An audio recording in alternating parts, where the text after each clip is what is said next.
them. It's going Yeah, to be very helpful.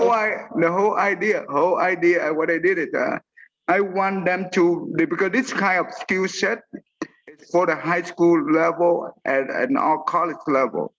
I want to prepare them to have this kind of skill set. The skill set for the research analysis and also presentation, and they also do the public speaking. That is the whole idea, and plus they understand the Buddhism. And you know what? And at the end, I will do the QA. I will after they do all the questions, and I will add only a few questions related to what they present in the easy way, so they can be able to. We try to encourage them, and that's the whole idea. So I saw that they enjoy.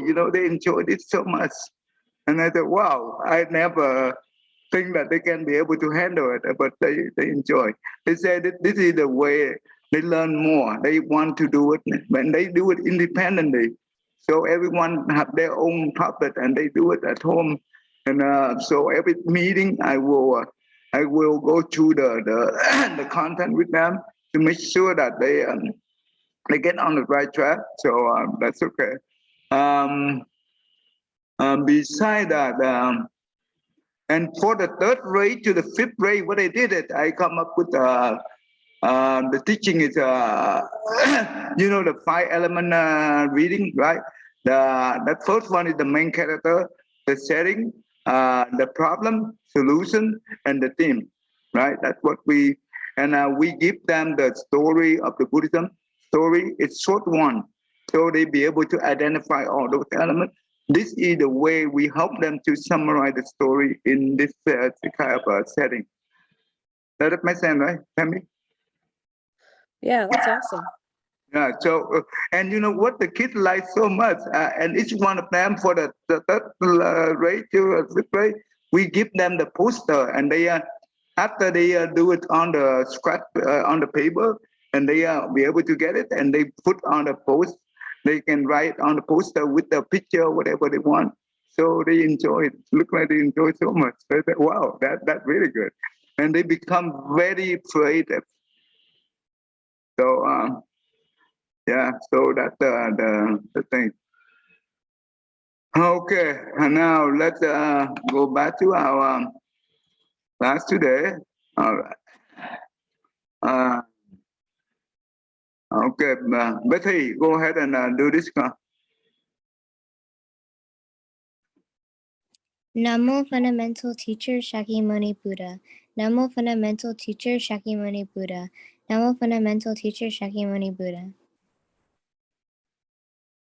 The unsurpassed, deep, profound, subtle, wonderful Dharma in 100,000 million eons is difficult to encounter.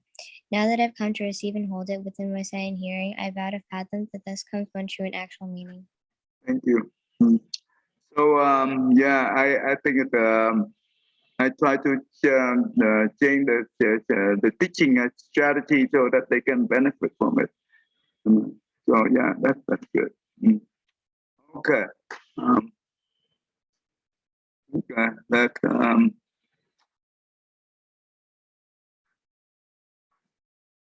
okay. We learn we learn all these things here, and you know what? Before we go to this, I want to share you the story that I'm helping one of the kids every day from Monday to Friday in general. I have sometimes I have two session meeting with him. For each one is for 30 minutes to 40 minutes. And you know what? He now is 19 years old, and 18 years old he was accepted by the one of the very popular school in the country. It's a Boston University. It's I think it's they are good at medical, right, Tammy? I'm not Is sure. it tough? Is it tough university? Yeah, Tough? Boston. I think there's a tough medical school. Yeah, Boston is one of the good medical school. They only accept 7% of the students for entire country. It's very, very tough to get in, and he be able to admit. He was admitted into the school. After he was admitted, right? Suddenly, I think it's before the school started, his father was collapsed, right? And he went into coma, and that was the reason he dropped out. He request for 1 year delay, so he did not go to school. Um, he stayed home, and what happened to him is he been depressed, and it's very depressed to the point that he had to take medication, many medication, not only one. And then you know what? He have a problem with sleeping. Every day he go to sleep at 5 o'clock in the morning. It's really crazy. And he been see the psychiatrist, right? And you know what? It's very tough for no. He did not want to talk to anyone, right? So that's why his grandmom and his uncle brought him to the temple, and he lived in San Antonio. It's about 3.5 hours from the temple. And when he came here, he met my teacher and myself. And you know what? My teacher said that go ahead and talk to him. And we have the meditation. I meditate with him, and also we talk about the psychology and in the easy way for him to understand the mind. And I asked him that, do you want me to have a section with you every day from Monday to Friday, 30-minute session? And he said, yes. Oh, wow. That is the first time he said yes. I said, okay. Then from there, we have beginning of the section, we have the meditation is 1 minute interval. That means we repeat about 5 or 6 times like that. And after that, I start teaching this thing here. And I asked him that you've been with the treatment, right? With the psychiatrist. Did they ever say you this thing? He said no. I said, wow. And I said that, and do you know what is it? After I teach him a few times, and I asked him that, do you know what is this thing and what kind of benefit do you think you can get?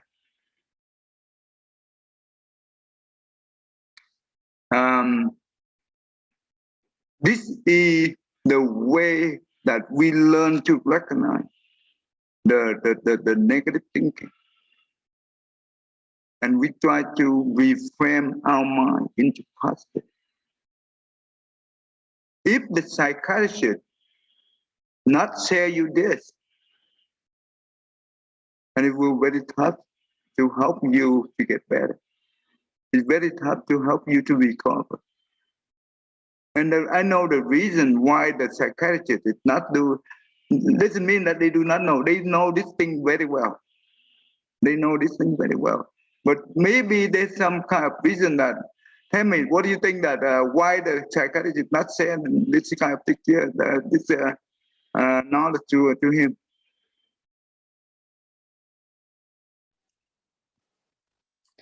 I'm not sure how they're taught in school. They must not be taught this approach in school. They're taught so many, I guess, different techniques. No, they're not school. They're not school. I'm talking about the treatment. If you are the psychiatrist or psychologist, the difference between the psychiatrist and psychologist is the psychiatrist is they have the MD. That means they are the one who can be able to describe the medication. But the psychologist is most of the time in the United States, only 5 states, 5 exception states, they psychiatrists be able to describe the medication for the patient, but all the states they do not allow them to do so. But psychiatrists, they are the one who have that capability. So it's more expensive, very expensive. So, but why they don't say this thing to him?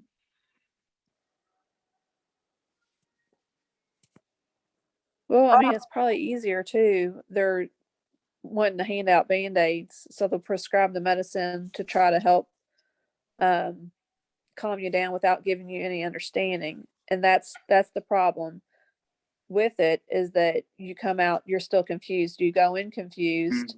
They prescribe you medicine to help try to calm you down, but they never give you an understanding of what's going on. And Right. with this information, you're explaining what is happening. Just with the rest of the Dharma, it's explaining what's going on. And then once you understand what's going on, you can recognize it more easily and then work with it rather than just trying to fight against it all the time. Yeah, but you know what? Yeah, that's the whole idea.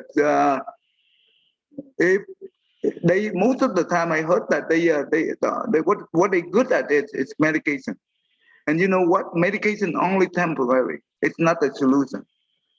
And the more you take the antidepressant medication, the more you become depressed. You know, Westerner physicians, they tend to push prescriptions, and they don't take into consideration the Eastern way of, dealing with problems, dealing with psychology, like the way you're presenting here, is effective. So I just noticed that Western doctors, they like to push prescription. And you know what? There are three different type of treatment for the depression. I said you before. The first one is the medication. The second one is they call the psychotherapy. That means you have a meeting with the psychiatrist or psychologist every week or one a week or two a week or whatever, or for a period of 3 months or whatever. So they come and they talk. So the psychiatrist, they talk to the patient and try to help them in the way of talking, but they do not say this thing much. Yeah. But the third one is they call it CBT. That means the cognitive behavior therapy is the one that who help the patient by using this technique. This is the most important. Because the CBT, that means the one that who use the CBT, they understand that all the mental, all the mental disorder, it comes from the mind. Okay? If we fix the mind, then the problem will go away. How do we fix the mind? We learn about the cognitive distortion, and when we understand the cognitive distortion, we be able to recognize the negative thinking, and we be able to reframe that negative thinking in the positive way. And this is the root, because we fix at the root, right? And we uproot the root, right? And this is the most important. And not too long, they will be able to recover. But right now, with this kid right here, you know what? I told him that the medication is not good, only good for temporary. But I cannot enforce him, because if I do, he run away from me. Okay, I just um, I just touched on it. I said that. And he said that he was taking about 5 different medications, and now he reduced to 1 or 2 medications. And he said this medication is very good for him, it worked for him, and he wants to keep it. You know what? And what can I say? And he said that this medication do not have any side effect. I told him that, you know what? Every Western medication always have side effect. And you know what? When the drug company, what they do, or not only the drug company, or whatever the product relate to the food and drug, right? That means FDA, right?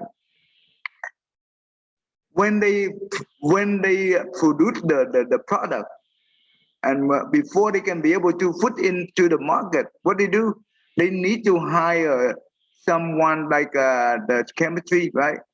To help them to do the lab, the test to certify it meet the minimum requirement of the FDA. And you know what? They always mention the good thing. They don't ever say any bad thing to their product. And you know what? When I took the chemistry class in the wonderful community college for after I graduated many years ago, went back to the college. I take that class for fun, right? And the teacher told me that the professor said that, you know what? The, the FDA, the food company or the drug company, when they produce the product, right? They want, before they put into the market, what they do is they hire those guys, the chemistry guy, right, to do the test to meet the minimum requirement. And you know what? They never say anything bad about their product. So how do you know it's good? But the good thing is he still learn with me, and he understand the importance of this thing. Is it good? So from now on, whenever you see any kind of negative thinking, you need to aware, right? Always aware and reflect your own thinking. When you have the awareness of your own thinking, that is the most productive step. That is the first step. It's a milestone, right? It will it will help you to recover your problem quickly. And when you aware of your own thinking, and you know that when the negative thinking come up, you already know, and you know how to reframe it into the positive. This is the most important. So don't underestimate the thing we learn in this class.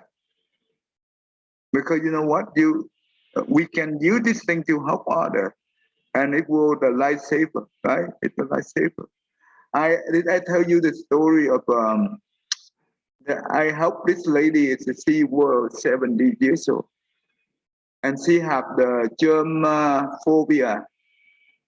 You know what is the germ phobia? Tell me.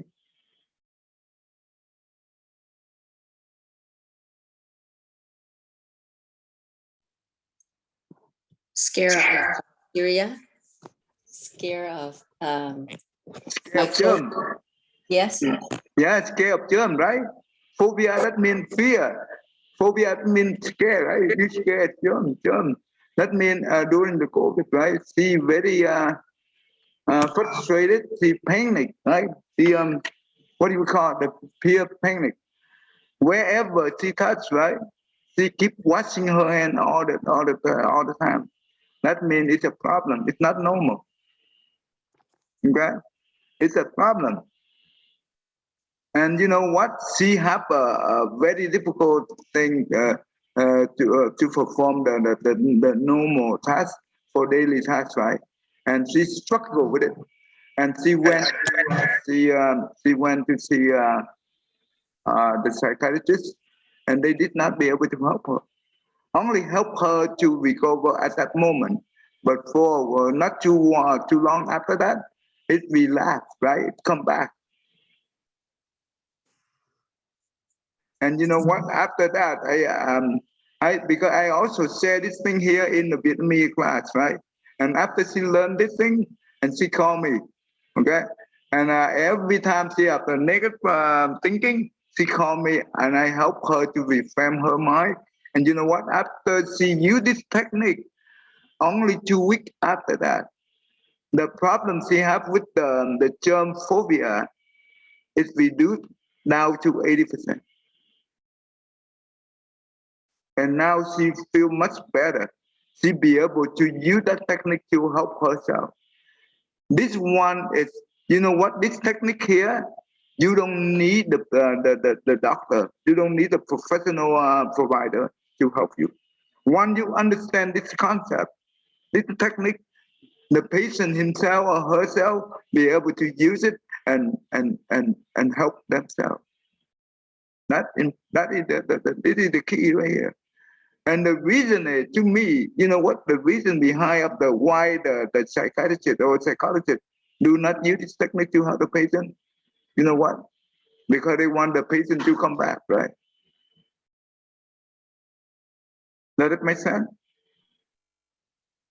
Yes. If you help the patient quickly recover, and they do not come back to you.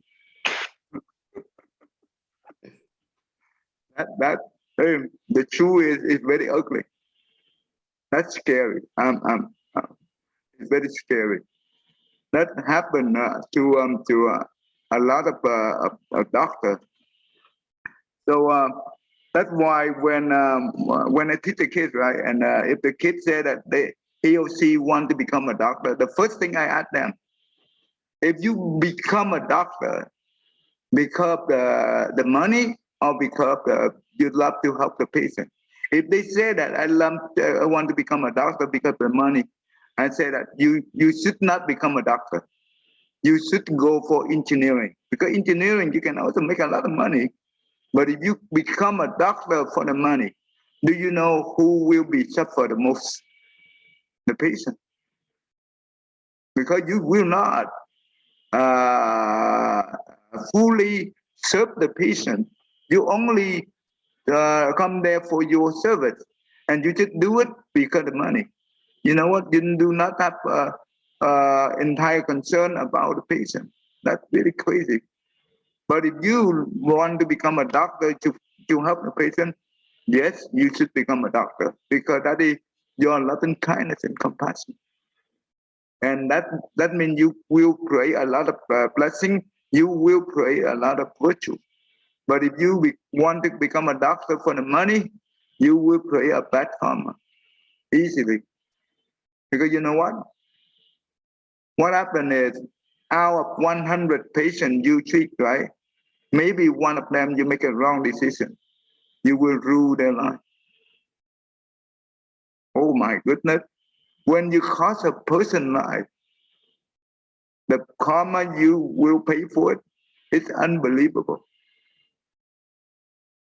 Serena, you understand this, Serena? Could you repeat that? Do you understand what we just discussed about? I think I came in like halfway through, so not really. Okay, that's okay. So basically, I just said that if you want to become a doctor because you want to have money, you have a good pay, right? I said no, you should not become a doctor. But if you become a doctor for the patient, then yes, it's good, because your loving kindness and compassion, for the patient is so important, and it make a big difference. If you become a doctor because of the money, you know what? We treat 100 of patients, right? Maybe one of them we make the wrong decision for the treatment, we can cost their life, right? And the patient, will know that the karma we have to pay for that is huge. We will pay for that retribution. Does it make sense to you, Serena? Yeah. I have a question. Yeah. So go ahead. Imagine you're a surgeon, right? And sometimes when surgeons, sometimes their patients don't make it, something happens and their patient doesn't make it through the surgery. Would it be blamed on the doctor yourself? Like, how would Buddhism see it as that? Very good. Very good. Remember, if you are the surgeon or a doctor, and you make your vow, remember, you make a vow that you want to serve the patient with the whole heart. That's all you need to do. If you have that kind of mentality, that kind of attitude, and you serve with your best knowledge, and you also, you know what? Because doctor is just a human, right? We make a mistake all the time. So, but when the doctor make a mistake, they cost life, right? So that's why the commitment is the most important. If you don't have the mentality of serve the patient with the whole heart, and that is the difference. Let's say that if we come to I want to become a surgeon because of money. Of course, we will not the whole heart for the patient. Sometimes they use the patient as the experiment. You know what? That is a terrible thing. And you know what? When with that mindset of because they want to become a surgeon because for the money and for to become the famous, That with that kind of mindset, they will harm the patient. And you know what? If they do, oh my goodness, the karma they will pay for that kind of retribution is huge. But if we make a commitment that we want to serve the patient with the whole heart, with unconditional love, and we treat the patient just like our parent, our loved one, right? With that mentality, you just need to try your best. When things go wrong, right? That means that go wrong with the exception, and it's acceptable, but nothing is perfect. No one is perfect. So uh, before the patient and the family they want to go through that procedure, the doctor have to expect they sign on all the paper. So they agree to it. Yeah, they should be okay. Um, with that, but when we well, yeah, but if we cost their lives and the patient do not hold on any resentment, then the retribution is not too bad. It's bad, but it's not too bad. But if the patient hold any resentment against the doctor, oh my goodness, the retribution is huge. Does it make sense to you, Savina? Yeah. So it depends on the mind, right? So it depends on the commitment and the mindset of the doctor. So, and that's why the doctor is very easy for them to create the good deed and the bad deed at the same time. It's very easy because they can make a mistake and without um, uh, do depend on what is their motive is. If they have a wrong motive, right, the wrong motivation for the doctor service, oh my goodness, they will create a lot of bad deeds. Okay, and that retribution is heavy. Um, so especially when they come to the decision maker for the life and death, it's very tough thing to do. Very tough thing to do. Right. And let me give you this too. I encounter this situation sometime too. Let's say the family come to me, right? They ask me that, can I detach all the life support from the patient and let them die? You know what? Is that a good thing? What do you think, Davina? Can you say that again? Okay, the person who near death, right? And that means the doctor already give up, and they say that this patient cannot survive, and but they put him or her on the life support. You know what is the life support mean? Yeah. And that means they depend on the machine, right? For the oxygen, right? Yeah. Okay, then if the family has want to make the decision that they want to, they come and ask me because I'm the religious advisor, right? They ask me that should I remove all the life support for this patient for my loved one? If you in that situation, what do you advise them? Um, was the person like still stable enough to like make decisions on their own, or were they just like Oh no there no! now? I'm no. The patient is already coma, right? Okay. And they are rely on the life support. And right now, the family member is the one who make the decision to keep the life support or not keep the life support. Um, If you are the religious advisor, if they come to you, then what is your advice? do they know the person well enough to know what they want to do? Like, A lot of people would think of it as were they like sure that there was nothing else they could do for him? Like they couldn't do anything else for them, right? And think about it. Let's say not only the religious advisor, you are the family member, right? And you also involved in the decision making for this loved one. What do you think?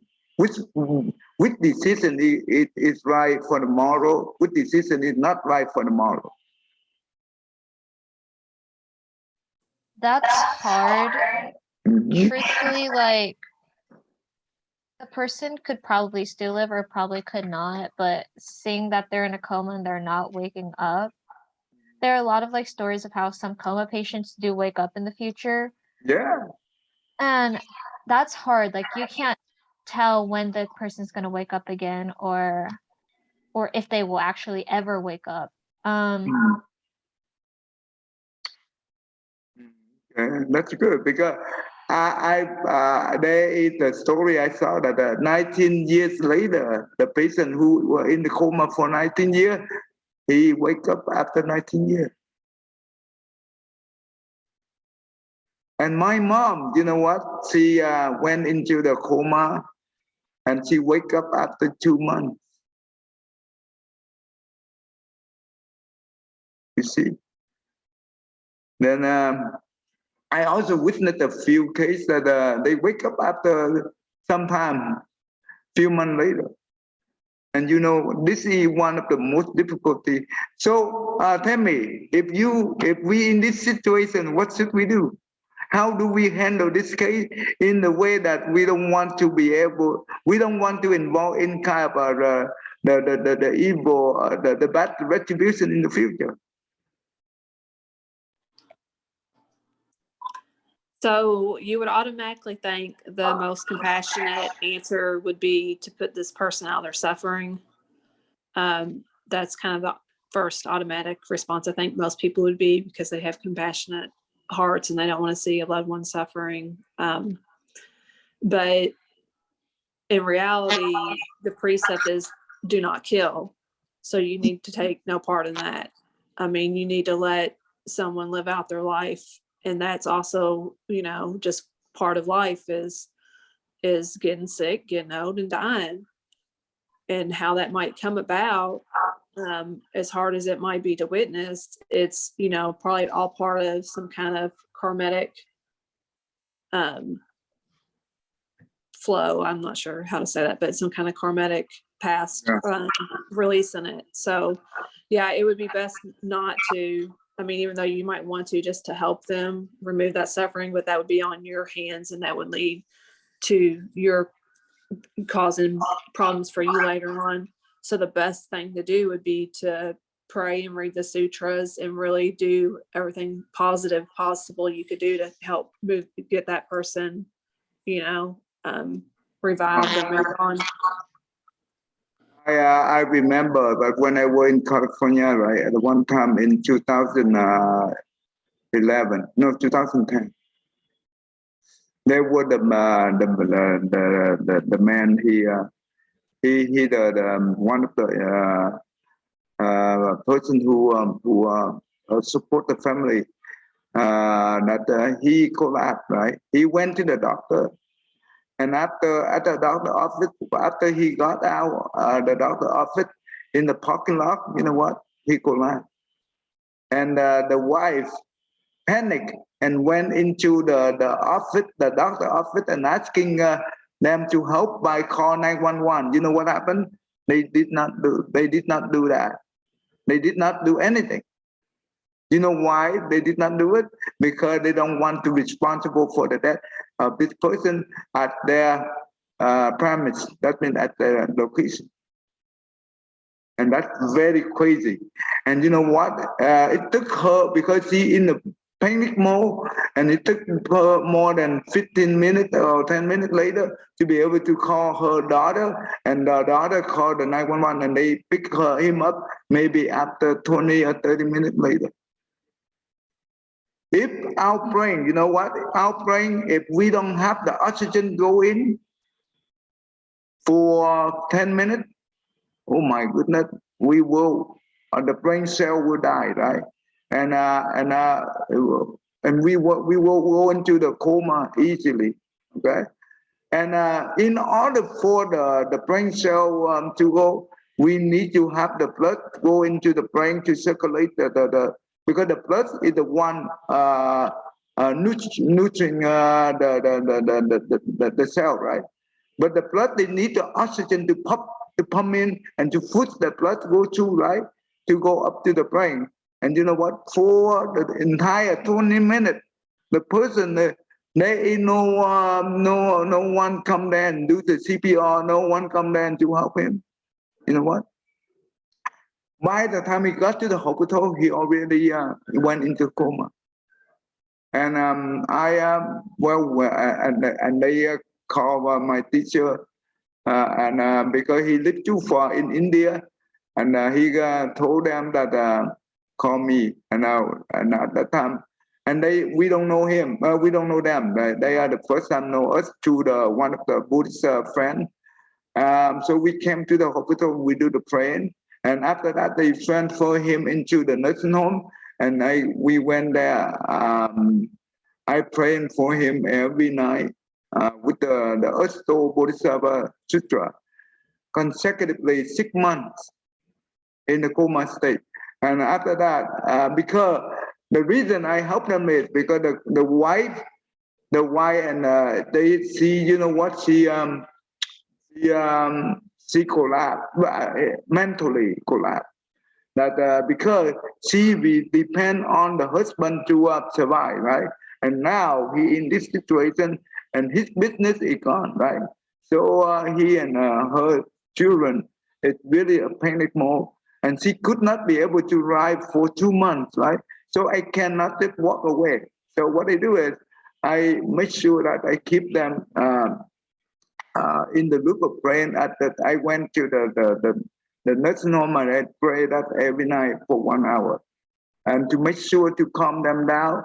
And after 2 months, they be able to calm them down, and they be able to get back a little bit to normal. And she be able to take her turn her nephew no, her niece, her grandchildren to school, right? So for 6 months, I saw everything is okay, back to good, and they be able to keep up with their life. And at that time, I let I gradually leave them. So and you know what? He after three years, he passed away. After 3 years. And when they come and ask me for the life support decision, and you know what we do is we said that we are the religious advisor. I only advise you on the religious, not on this thing. But how do we deal with this thing when we have a problem in our family? How do we deal with it in the ideal way? How do we deal with it? Tell me, how do you? Cô Hạnh Nhân, how do we do this in the positive way? I believe that if you speak with your family members and talk about this matter, and before you in the coma, right? Mm-hmm.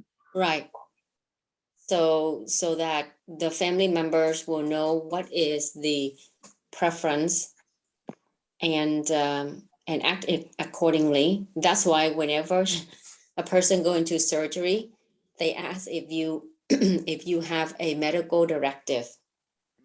That's right. That's right. That's correct. That is the correct way. The medical directive is important. Mm-hmm. Yes.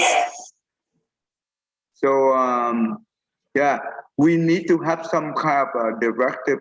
They call that advanced directive, medical directive form. We need to fill that out, and we need to assign the designator, the person that who help us to do the medical decision, right? Yes.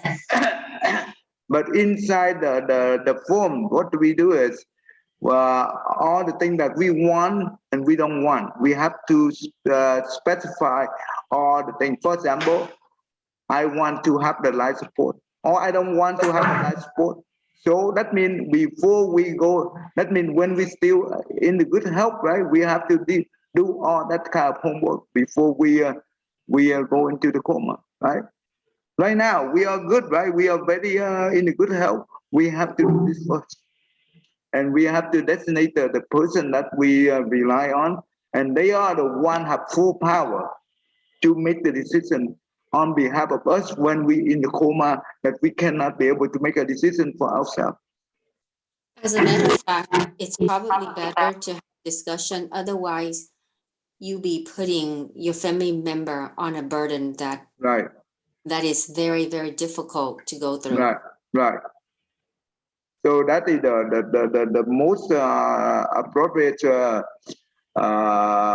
way to go to handle it. So when we still in the good health, we because we don't know, right? Things could happen. So we just go ahead and go to it and say that, okay, I want to have a life support. I don't want to have a life support, whatever, right? You specify it. And I want to have a plane after I die for 8 hours. You also specify that. I want to die at the hospital, or I want to die at home. You need to specify that and make sure all the personal belonging, all the personal matter, like the banking, all the paperwork, right? You need to make sure that you transfer everything. You also have a backup person there to help you out. So when that means we make sure our mind is free from all those things.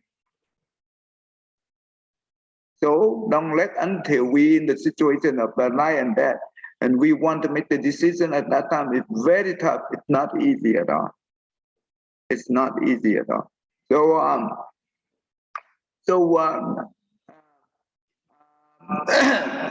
the family member can make the decision on behalf of the patient. If they know what the patient needs when the patient still in the good health, that is the best case scenario. But if they do not know the patient need and they will make the decision, sometimes you make the wrong decision. And you could, but anyway. So, but you know, that is the difficult part of this thing here. So, Tammy, does that make sense, right, Tammy? Yeah, and I think one important thing that I've come to realize is when you go to the hospital, one thing they always ask you when they're bringing you in is your religion. Right. Last time I went in a couple years ago, I went into the ER and they asked me that, and I told them, and what I should have specified, and if it ever happens again, hopefully not anytime soon, what I'm going to say is not only I'm Buddhist, but that means don't move my body for 8 hours, because I've heard that's a problem, that like if something happens, then sometimes they don't want to abide by that rule. So that's something that I'm going to specify too, not only, the religion, but what does that mean to them? Actually, in this country, the beautiful of this country is in the Constitution we have the religious right. No one dare to touch that. And when we specify the religion right, and so sometimes if we are the family member, we do not know the law, and some of the hospital they do not go by that rule. And you know what? Once you say to them strictly, you want this, and you have to firm with them, and they will not dare to do anything to against the religion will. But you know what? In the Houston or in the big city, right, where the Asian people, because Asian people we have the Buddhist tradition a lot, and they know the hospital. They know when we say that we are Buddhist, and the hospital most of the not all, but most of the hospital they have empathy. They realize that okay, we request for 8 hours. And most of the time they go with it. But sometimes they only give you 6 hours. It's okay too. But if you can bargain with them, they will allow to do so. To some of the remember, try not to make a big deal we because we want our loved one to pass away in a peaceful mean, right? Don't make things into the argument and to the crisis. No, only talk them. Hopefully they help us, right? And I just helped one of the person here during the summer camp, right? Uh, from the 12th to the 19th of June. And there is the Buddhist person. He always come to the temple when he's good. But he suddenly did not come for a couple months. And you know what? His family just came to the temple during the summer camp, and and they said that he in the coma state right now in the hospital, and they asked me to come to them and train for them. They train for him. I say okay, and I do it 3 days after that. Um, he just passed away on Wednesday this week. That means about 2 or 3 days ago. Um, and you know what? I told him all the things they need to prepare, include the religious right in the hospital. And I told them that go ahead and talk to the nurse and make sure they understand it. And when we talk about the religion, they understand. They say that they automatically say that you need 8 hours, right? I said yes, that's correct. So that's really good. That's really good. So we don't have to they make very easy for us. And yes, when I come there, we have enough time to train for the person who passed away. That's important. Um, So what about 8 hours, Thầy? I don't know, understand about the 8 hour. okay, okay. In Buddhism, okay, the concept of 8 hour here, and especially in the Mahayana, not in the Theravada. Theravada concept, they do not have this thing. Because in the Mahayana, the difference between the Theravada and the Mahayana tradition, they both Buddhism, but they are two different traditions. In the Theravada, they only believe in six consciousness. That means eye, ear, nose, tongue, body, and the mind consciousness. But they do not believe in the mana consciousness and the alaya consciousness. Therefore, when the person passes away, they do not go through the 49-day period. Does that make sense to you, Tammy? Okay. So you understand this because I taught this thing a lot. So in the Mahayana, we have the alaya consciousness. That means the number 8, right? That is represent what? That is the stories of all the karma that we create, right? We plant all the seed, good deed or bad deed or whatever. Those become the permanent stories, but it's not material. It's just the consciousness state. That means it's holding the power of the karma. It's holding the consciousness stream, the stream of consciousness. Does that make sense? And the stream of consciousness is represent for the power of the karma. When the person die, right? When the person die, the last thing they leave the body is the alaya consciousness. Remember, when the doctor declared this person is no longer left, right? That means this person is died, right? Death. Okay.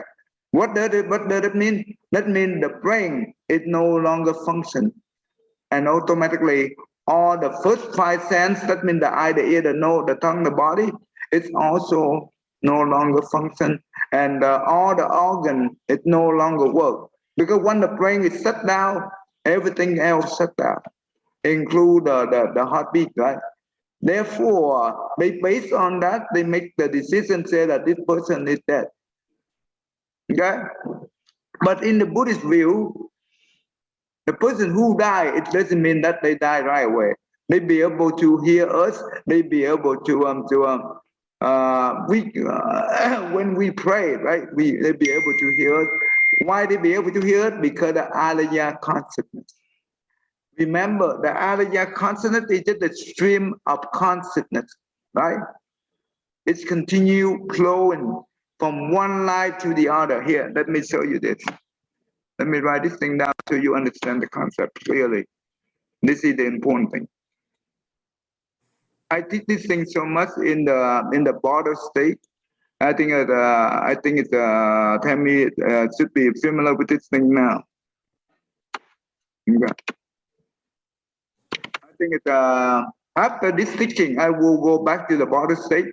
I will share this to the class because this is important teaching. So you need to understand that to help other, right? Especially the one who near that is important. Okay, alaya consonant, what does that mean? Storage it becomes the stream of consciousness. That is the link from many vivid life to the next life, to the current life, to the next life. It keeps flowing from one to the other. And that's why other religion, what they call it, the soul, but this is not the soul. Because when you say that the other religion, they say it's a soul, it means that an entity, right? It's an entity, but this is not an entity. This is just a stream of consciousness. So the soul, even though all the religion they say the soul, but they do not understand what is the soul mean. What the soul mean to them? No, they do not understand that concept. But in Buddhism, when we're talking about the alaya consciousness, we understand this is just a stream of consciousness. It's keep flowing. Does that make sense to you, Tammy? Yes, that makes sense. So this is important. Okay. All right. So during the 8 hour, right, the alaya consciousness can leave the body quickly or maybe within short period, maybe they leave right away or they leave within 1 hour or 2 hours, 3 hours, whatever. Depend on the attachment, right? If this person here is attached on the worldly matter, right, it's very tough for them to leave. It will take time for them to leave. But if this person is free from all the world matter and they have nothing to attach, they can leave quickly. Does that make sense to you, Go on, yeah? Yes, I am listening. Yes. So, and remember, the stream consonant is the point that it brings the power of the karma that we pray in many past life up to now in through this lifetime. And when we that power of karma will bring with the future retribution, right?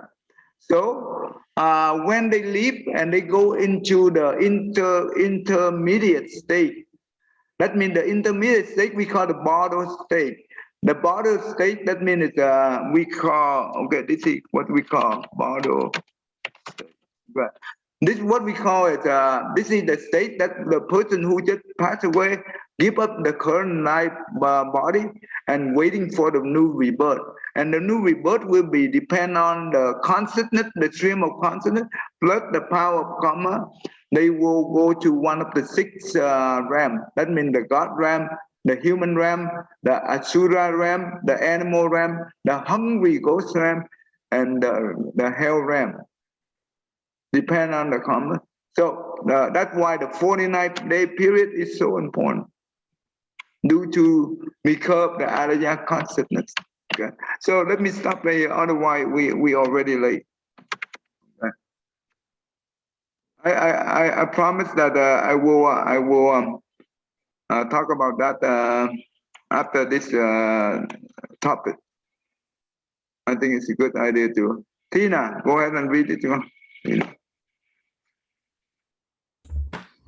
May every living being, our minds as one and radiant with light, share the fruits of peace with heart of goodness, luminous and bright.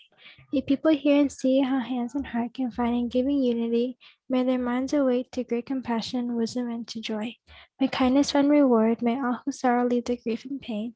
May this boundless light break the darkness of their endless night. Because our hearts are one, this world of pain turns into paradise. May all become compassionate and wise. May all become compassionate and wise. Okay. Before I stop this part, I have the online class for specs. I only select the one who really like to study the Buddhism. I have the online class for this kind of research, analyze and create the presentation and do the presentation on Tuesday and Thursday from 4 to 5 o'clock in the Central Time. If you want to join, Serena, you want to take that class?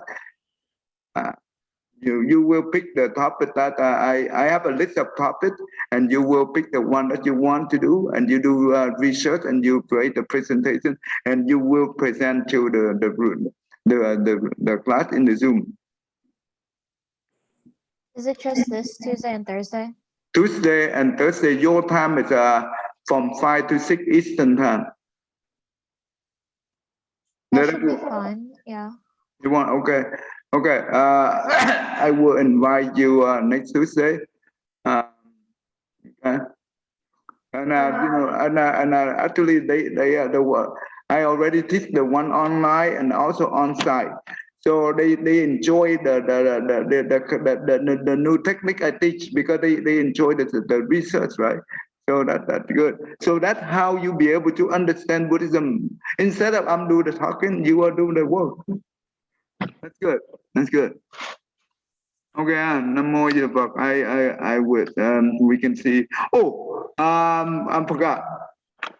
Next Saturday and and the next Saturday, that means two Saturday, we will not have the class because we have a 9-day recitation. We do not have class. So we will resume maybe. Let's see. Let me see the schedule.